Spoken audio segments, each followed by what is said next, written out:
My left hip started giving me trouble the same winter Eleanor passed, and I've never fully decided whether that was coincidence or just the way the body keeps score. That was 4 years ago. I was 63, retired from 28 years with the County Roads Department, living in the same house in Medford, Oregon that Eleanor and I had bought the year our son started kindergarten. 3 bedrooms, a covered back porch that looks out over a slope of Douglas fir, a detached garage where I keep my tools organized the way my father taught me, everything on a pegboard, every outline traced in black markers so you know exactly what's missing. I liked my life. I want to be clear about that before I tell you what happened. I wasn't lonely in a way that made me desperate. I had my neighbor Earl, who'd been coming over for Sunday football since the Clinton administration. I had my daughter Claire, who called every Thursday evening without fail and drove up from Medford twice a month to sit on that porch with me. I had my tools and my projects in a small vegetable garden that Eleanor had started, and I had kept going, more out of stubbornness than any talent for it. I was fine. Then my son called from Phoenix. Kevin is 41 now. He was never quite as steady as his sister. Not because he's a bad person, he isn't. But he's always chased the thing just over the next hill. Different cities, different careers, different women. I stopped keeping track of the apartments sometime around his mid-30s. He called me maybe once a month, usually when something had gone sideways, and I usually listened without saying much and sent a little money when I could afford to, and tried not to make him feel worse about himself than he already did. This call was about a woman named Renata. He'd met her 8 months earlier at a marketing conference in Scottsdale. She was, according to Kevin, unlike anyone he'd ever known. Driven, sophisticated, certain about everything. She had a daughter from a previous relationship, a girl named Bex who was 9 years old and apparently very quiet. Kevin said he was in love. I said I was glad to hear it. He said they wanted to move to Oregon, closer to family, and would it be all right if they stayed with me for a month or two while they got settled and found something to rent? I said yes. I want you to understand that a month or two is what I agreed to. I wrote it down, actually, in the small notebook I keep on the kitchen counter. I don't know why I wrote it down. Some instinct I didn't examine closely enough at the time. They arrived on a Tuesday in March with a rented cargo van, 2 SUVs worth of luggage, and Renata's mother, Vivienne, who had apparently decided to come along for the move, and who Kevin mentioned to me for the first time when she was already standing in my driveway. I shook her hand. I showed them the 2 guest rooms. I told Kevin the garage was off limits because I'd just reorganized everything, and he laughed like I'd made a joke. The first week was fine. Awkward, the way any adjustment is awkward, but fine. Bex was indeed very quiet. She ate her meals quickly and then disappeared upstairs with a book. She reminded me a little of Claire at that age, and I liked her immediately in the uncomplicated way you like a child who doesn't demand much from you. Renata was harder to read. She was polished in a way that felt deliberate. Everything she said came out smooth and finished, like a sentence that had been edited before she spoke it. She complimented the house constantly. The crown molding, the woodwork in the hallway, the view off the back porch, in a way that should have been pleasant and somehow wasn't. It felt less like admiration and more like appraisal. The second week, I came downstairs one morning to find Vivienne had rearranged the kitchen. Not dramatically, just the spices moved from the cabinet by the stove to the cabinet above the refrigerator. The dish rack relocated from the left side of the sink to the right. Small things, things you'd notice only because you'd done it the same way for 20 years. I asked Kevin about it that evening, quietly, just the 2 of us on the back porch. He shrugged and said Vivienne liked to keep busy, that it was just easier to let her do her thing. I said I understood, but could they please ask me before rearranging anything? He said of course, absolutely, he was sorry. The spice cabinet stayed where Vivienne had put it. By the 4th week, the dining room table that Eleanor and I had bought at an estate sale in Ashland, solid oak, the one piece of furniture in the house I'd refinished myself, had been pushed into the corner to make room for some kind of folding workstation Renata used for her remote job. My reading chair, the leather one that sat in the corner of the living room where I read every evening after dinner, had been moved to the garage. I found that out on a Thursday. I came in from the garden, went to sit down, and the chair was gone. I walked through the house looking for it the way you look for your keys when you're already late. That low-grade irritation that hasn't yet turned into something larger. I found it out in the garage under a moving blanket, wedged between two storage boxes that had appeared from somewhere and were now occupying the corner I'd specifically cleared for my workbench extension. I stood there in the garage for a long moment. I didn't say anything that night. I brought the chair back inside and put it where it belonged, and I sat in it and I thought carefully about what I was going to say and how I was going to say it. The next morning, I sat down with Kevin and Renata at the kitchen table, Vivian's kitchen table, as I'd begun to think of it, and I said, clearly and without any particular heat, that I needed to talk about some boundaries. I said that furniture didn't get moved without my permission. I said that the dining room table was going back to where it belonged. I said that we needed a real timeline for when they were planning to find their own place. Renata smiled. It was a specific kind of smile, patient and slightly tired, the smile you give a child who has asked for something unreasonable and doesn't yet understand why the answer is no. She said they've been having some difficulty with the local rental market, that prices were higher than expected, that Kevin's new job hadn't fully started yet, that Bex had just gotten settled at her school, and that surely I could understand that uprooting a 9-year-old in the middle of a school year wasn't the right thing to do. Kevin was looking at the table. I said I understood all of that, and I was sorry it was complicated, but we had agreed on a month or two and we were already past that, and I needed to know the actual plan. Renata said they were thinking of staying through the summer, at minimum. I said that wasn't what we had agreed to.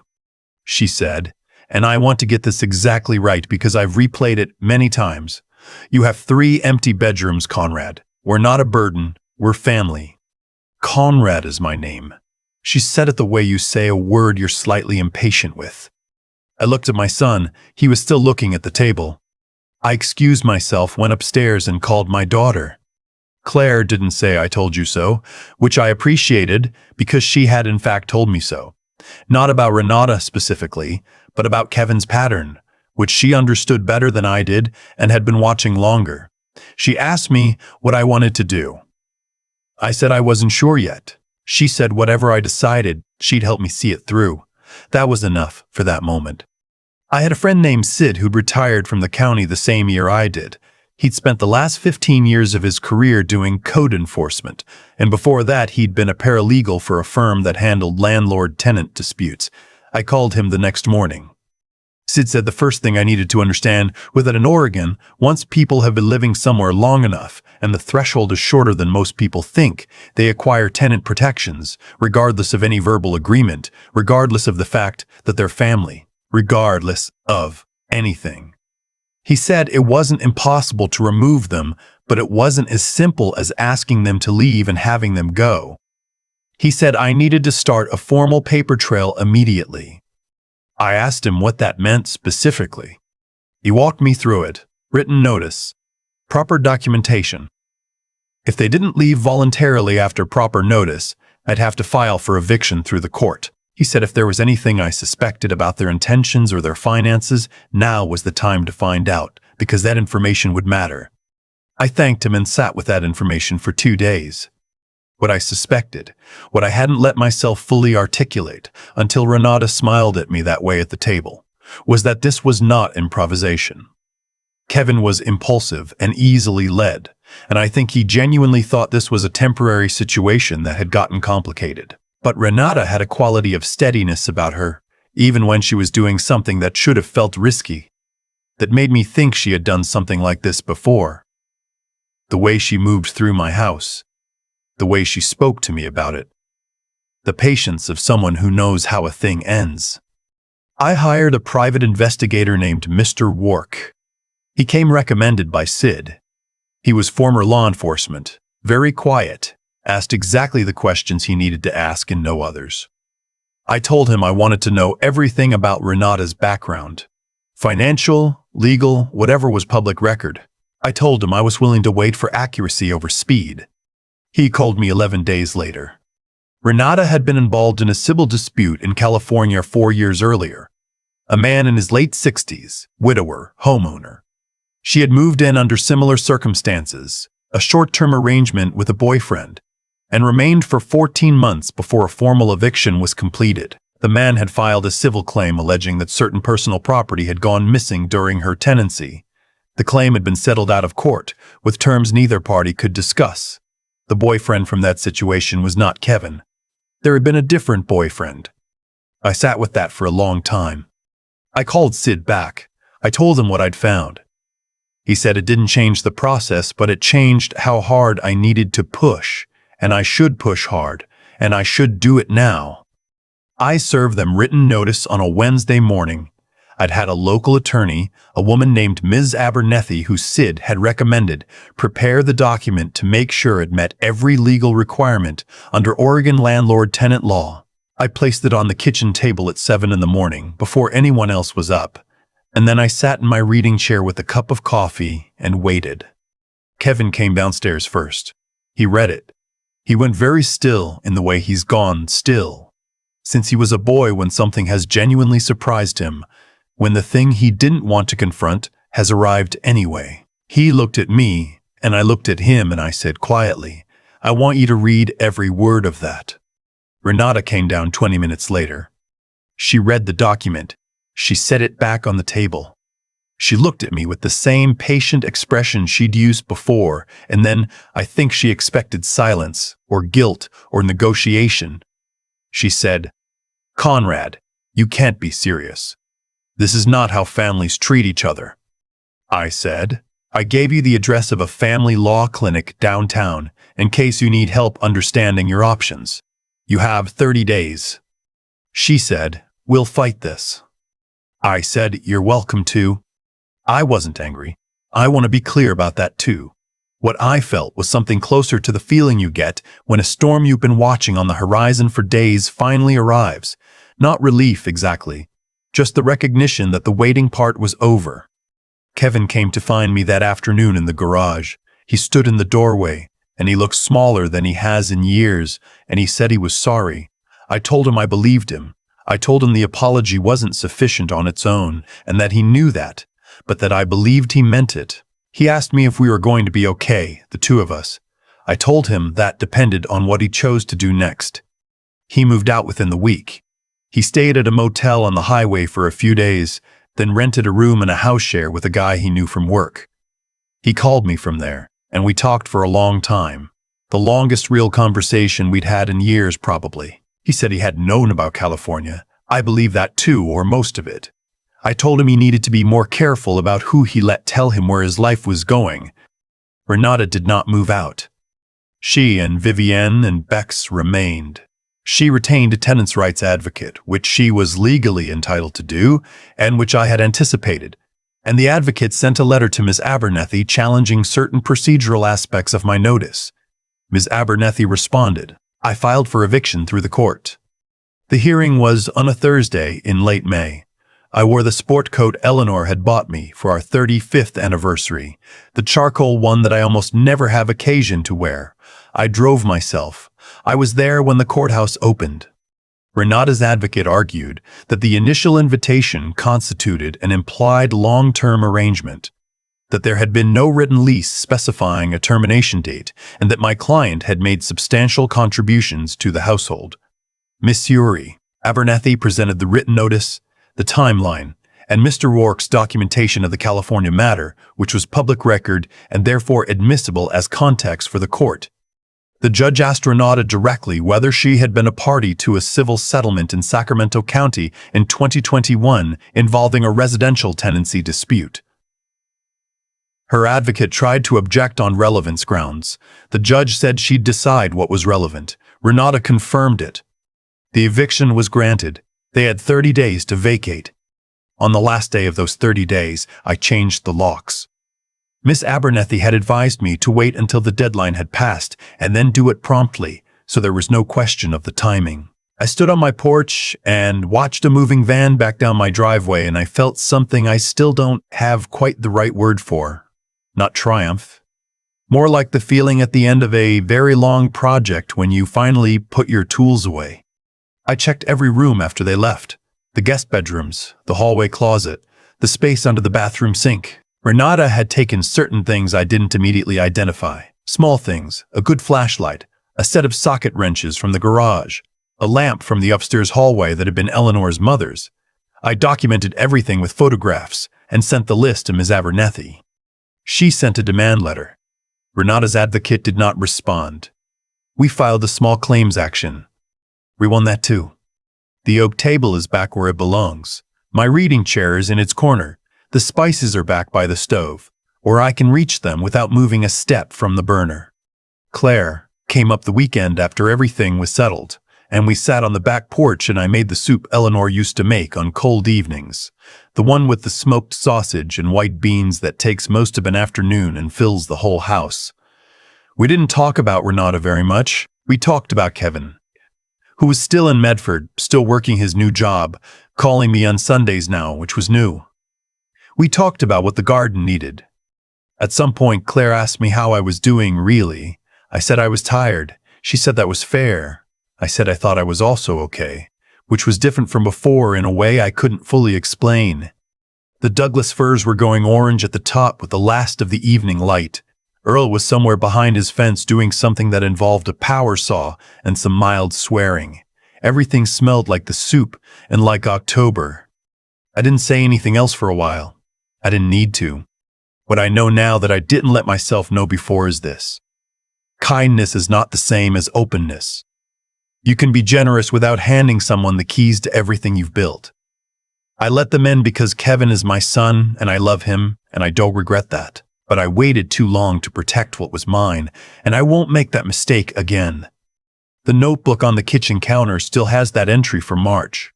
A month or two. I haven't torn it out. Some mornings I see it and it reminds me to pay attention to what I write down and what I let slide, and to understand that those two things are never accidental, not in notebooks and not in life. I keep thinking about that oak table, not about the legal process, not about the court hearing, not even about the moment Renata confirmed her history to that judge. I keep thinking about the table, the one Eleanor and I hauled home from that estate sale in Ashland on a rainy Saturday, the one I spent 3 weekends refinishing in the garage with the wrong sandpaper and too much stubbornness and eventually got right. It was pushed into a corner of my own dining room, like something that needed to be out of the way. Like it didn't matter. Like I didn't matter. That's what I couldn't let stand. Not the inconvenience, the erasure. What I've come to understand, sitting on this porch with enough distance now to see it clearly, is that what happened to me wasn't random bad luck. There was a sequence to it. I extended an invitation rooted in genuine love for my son, and that was right. But I let the boundaries of that invitation go unspoken and then undefended, because I confused being a good father with being endlessly accommodating. Those are not the same thing. A good father holds a line. A good father also knows when he's watched his son get led somewhere he shouldn't go, and says so plainly, even when it's uncomfortable.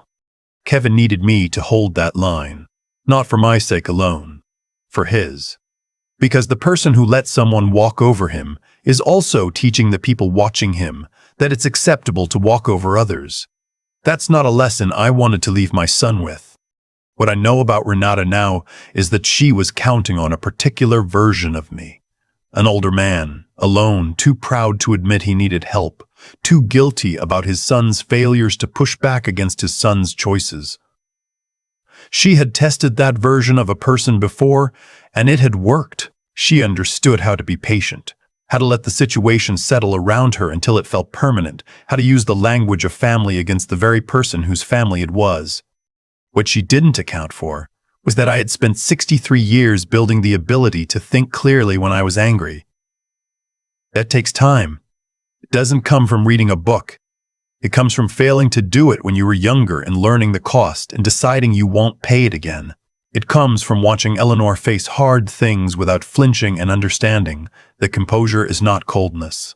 It's the thing that lets you act instead of react. I called Sid. I hired Mr. Rourke. I found Miss Abernethy. I built the case quietly and completely before I put one piece of paper on that table. Every one of those decisions required me to set aside the part of me that wanted to simply raise my voice and demand they leave, because that version of events ends with me losing everything and them staying anyway. Doing what's right isn't always the same as doing what feels satisfying in the moment. Sometimes the right thing is slower and quieter and requires you to trust the process over the impulse. That's a harder skill than anger. Anger is easy. Patience with a purpose. That's what costs something. The table is where it belongs now. The chair is in its corner. The spices are where I can reach them. I didn't get those things back because I was lucky. I got them back because when it mattered, I was willing to be still, think clearly, and do the hard work instead of the easy one. That's all any of it was, in the end. Just the hard work, done without shortcuts.